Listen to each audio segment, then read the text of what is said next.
మీరే మా సారథులు, మా వారధులు. మీ సమస్యల్ని పరిష్కరించకుండా మా ప్రభుత్వం ఉండదు. మీరు ఏ కార్యక్రమం పెట్టుకున్నా నేను మీ దగ్గరికి ప్రత్యక్షంగా ఎందుకు వస్తున్నా అంటే, కొన్ని నేను చేయగలగవచ్చు, కొన్ని చేయలేకపోవచ్చు. కానీ మిమ్మల్ని కలవడం ద్వారా మీకు ఒక విశ్వాసం ఉంటుంది. మీరు ఇంతకుముందు మా సోదరుడను, మా అన్నాను, మీ కుటుంబ సభ్యుడిగా నన్ను గౌరవిస్తున్నారంటే నా మీద ఎంత విశ్వాసం ఉంటే, మీరు అన్న అంటే కుటుంబంలో అన్ని బాధ్యతలు నెరవేర్చేవాడు. యుక్త వయసులో సంసారాన్ని నడపాల్సిన తండ్రిని కోల్పోతే కుటుంబాన్ని నడిపేది కుటుంబంలో పెద్దన్నని. ఈరోజు మన ప్రభుత్వానికి పెద్ద దిక్కు ఉండాల్సిన ఆయన ఈ ప్రభుత్వానికి పెద్ద దిక్కు లేనంత పరిస్థితి కల్పించేసి హాయిగా పోయి హ్యాపీగా ఫామ్ హౌస్లో ఉన్నాడు. ఇక సోదరుడిగా నేను మీ దగ్గరకు వచ్చిన ఈ సమస్యల్ని, ఈ అప్పులను, వీటన్నిటిని కూడా బాధ్యతాయుతంగా నెరవేర్చడానికి నిరంతరం పనిచేస్తున్నాను. 2 సంవత్సరాల దీంట్లో నేను ఎప్పుడు 2 సంవత్సరాలు పూర్తి చేసుకున్నాం. మన డిసెంబర్లో ఒక్కరోజు కూడా సెలవు తీసుకోలే. సెలవు తీసుకుందామని ముందు రోజు అనుకుంటా, మళ్ళీ ఏదో ఒకటి వచ్చేసి ఇక మళ్ళీ పిలువండి, మళ్ళీ పోదాం పదా అని మళ్ళీ చెప్పులు తోడుకొని మళ్ళీ బయటకు వెళ్ళాల్సిన పరిస్థితి. నేను చిన్నగా ఉన్నప్పుడు సినిమా చూసిన జయప్రద గారిది, అంతులేని కథ అనుకుంటా.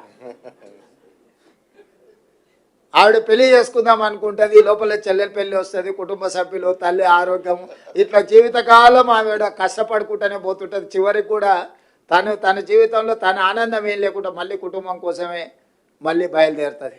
అట్లనే ఈరోజు ముఖ్యమంత్రి పదవి వస్తే చాలా సంతోషంగా ఉండొచ్చామని కాకముందు అనుకున్నా.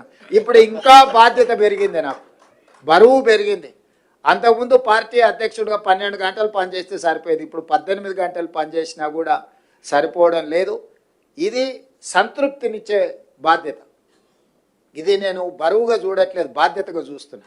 అందుకే మీ సమస్యలను పరిష్కరించి, వాస్తవం మీరు ఆలోచన చేయండి. మీరు ఒకవేళ నన్ను ఇష్టపడే వాళ్ళు ఉండొచ్చు, ఇష్టపడని వాళ్ళు ఉండొచ్చు, నా పట్ల కోపంగా ఉండే వాళ్ళు కూడా ఉండొచ్చు. అందరు 100% నన్ను ఒప్పుకోవడానికి నేనేం స్వామీజీని కాదు, రిషిని కాదు. నేను ఒక సగటు ప్రజాప్రతినిధిని. లైక్లు డిస్లైక్లు మీకు ఉండొచ్చు. గతంలో మీ జీతభత్యాలు ఎప్పుడు మీ ఖాతాలో పడేది, మీ సోదరుడు ముఖ్యమంత్రి అయినాక ఏ తారీఖు నాడు మీ జీతాలు వస్తున్నాయి ఒక్కసారి మీరు అంచనా వేసుకోండి. ఆ రోజు మీరే, ఈ రోజు మీరే ఈ ప్రభుత్వాన్ని నడుపుతున్నది. కానీ ఆ రోజు మీ జీతాలు ఎన్నడు వచ్చేది, ఈ రోజు జీతాలు ఎప్పుడు వస్తున్నాయి, ఈ 24 నెలల్లో ఎప్పుడైనా మీ జీతాలు ఆగినాయా, లేకపోతే ఇన్స్టాల్మెంట్లలో ఎప్పుడైనా పే చేసినా మీరు చూడండి.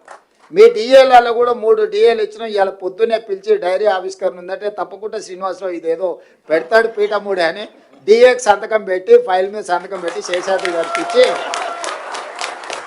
కనీసం పోతే ఏదన్నా సంతోషకరమైన వార్త ఒక్కటనే చెప్పాలి కదా నేను వాళ్ళకు అని పొద్దున్నే సిఎస్ గారిని, సీఎం పేషీల నుండి అధికారులను పిలిచి మాట్లాడి మీ డిఏకు సంతకం పెట్టి వచ్చింది.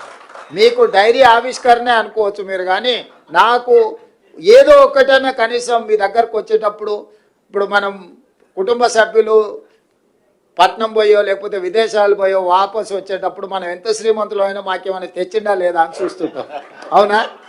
మీరు కూడా ఎప్పుడైనా క్యాంపు పని మీద పోతే మీ పిల్లలు ఇంట్లో ఉంటే, మీ పిల్లలు చిన్నోళ్ళు ఉన్నా లేకపోతే మీ మన్మన్లో మన్వరాళ్ళు చిన్నోళ్ళు ఉంటే, వాళ్ళకి ఏమైనా ఉండని